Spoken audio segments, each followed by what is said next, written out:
शीदा सर्दियों में खिलौने बेचता था, चाइना के 20-50 वाले खिलौने और गर्मियों में रेडी पर 10-20 वाली कोल्ड ड्रिंक। जब भारी भरकम रेडी धकेलते धकेलते थक जाता तो बर्फ़ के गोले बेचा करता।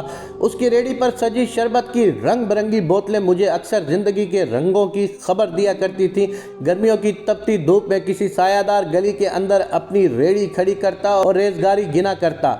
किराए पर कहीं कोठरी लेकर रहता था। माँ बाप तो थे नहीं जो शीदे के सर पर हाथ रखते। भाई बहन दूर कहीं अपने अपने घर बसाए हुए थे। शीदे का शनाख्ती कार्ड गुम गया था और पुलिस उसे अक्सर तंग किया करती थी। उसने टोकन तो बनवा लिया था, लेकिन पुलिस तो गरीब की जमा पूंजी पर नज़र रखे होती है, वो उसे माफ़ नहीं करते थे। हम अपना आबाई घर बेचकर जब नए मोहल्ले में शिफ्ट हुए तो शीदा ही था जो हमारे पास आता था और पुराने मोहल्ले की खबरें सुनाकर हमें उसके साथ जोड़े रखता था। जब भी आता तो मेरे बच्चों के लिए कुछ खिलौने भी लेकर आता। जब हमारे यहाँ से कुछ रूखी सूखी खाता तो दुआ ज़रूर देता, अल्लाह बोता दे बाऊजी, और मैं ज़ेरे लब आमीन बोल दिया करता। धूप छाँव तो ज़िंदगी का हिस्सा है ना। अगर अल्लाह पाक वक्त का पहिया बदलता ना रहे तो ज़मीन फिरौनों से भर जाए। अमीर जब तकब्बुर की चोटी पर चढ़कर गरीब की ज़िंदगी तंग करता है तो आसमान और ज़मीन का पालन बार उसे निशाने इबरत भी बना दिया करता है। कुछ बदनसीब ऐसे भी होते हैं कि जिनका हिसाब दूसरी और लाफानी दुनिया में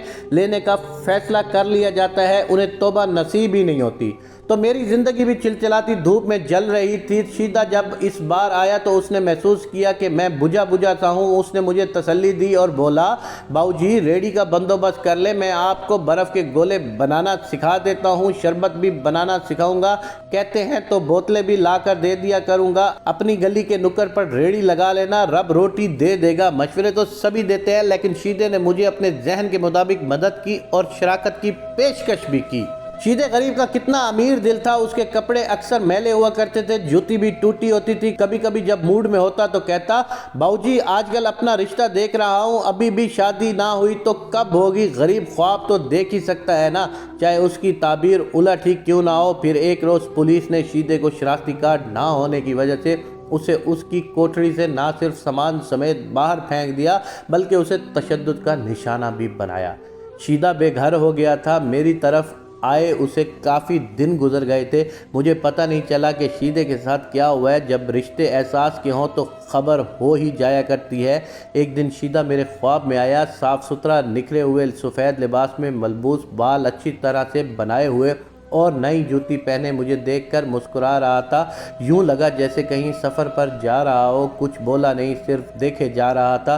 सुबह उठकर मैंने सोचा कि लगता है शीदा अपने भाई के पास चला गया हो। मैं अपनी ज़िंदगी की उलझने सुलझाने में लग गया। फिर खबर मिली कि शीदा तो तशद्दुद की वजह से अपने हवास खो बैठा था और उस दुनिया में चला गया था कि जहां हमारा बातिन ज़ाहिर कर दिया जाता है और फिर हमें उसी के मुताबिक जन्नत का नूरी लिबास या जहन्नम का नारी लिबास ओढ़ा दिया जाता है।